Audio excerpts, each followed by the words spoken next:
কোনো এক সময় জঙ্গলের গভীরে একটি নদী ছিল।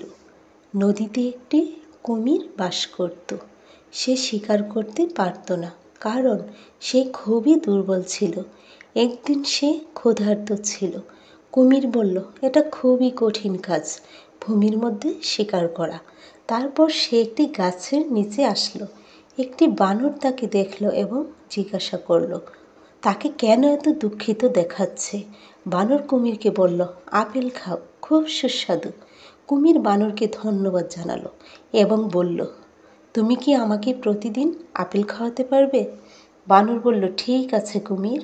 তারপর থেকে বানর প্রতিদিন কুমিরকে আপেল দেয়, আর কুমির সেগুলি খায়। একদিন কুমির ভাবল বানরের কলিজাটা খেয়ে ফেলবে। এই জন্য সে একটি বুদ্ধি বের করে। কুমির বানরকে জিজ্ঞাসা করলো, বন্ধু, তুমি কি আমার সাথে দেখা করতে চাও?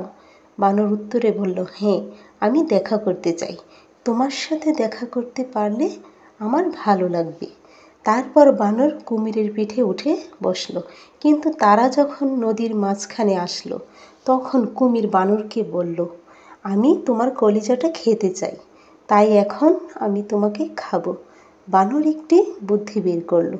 সে কুমিরকে বলল, কুমির, আমি ভুল করে আমার কলিজাটা গাছে রেখে এসেছি।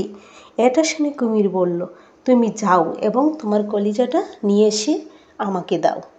বানর গাছে চড়ে বলল, তুমি কত বোকা, তুমি কিভাবে আমার কলিজাটা খেতে চাও, যেখানে আমি তোমাকে প্রতিদিন সুস্বাদু আপেল খাওয়াই। তুমি কখনো আমার বন্ধু হতে পারো না। কুমির অনেক ক্ষুধার্ত ছিল এবং সে তার ভুল বুঝতে পারল। শিক্ষা: কোনো কিছু করার আগে ভেবেচিন্তে করতে হয়।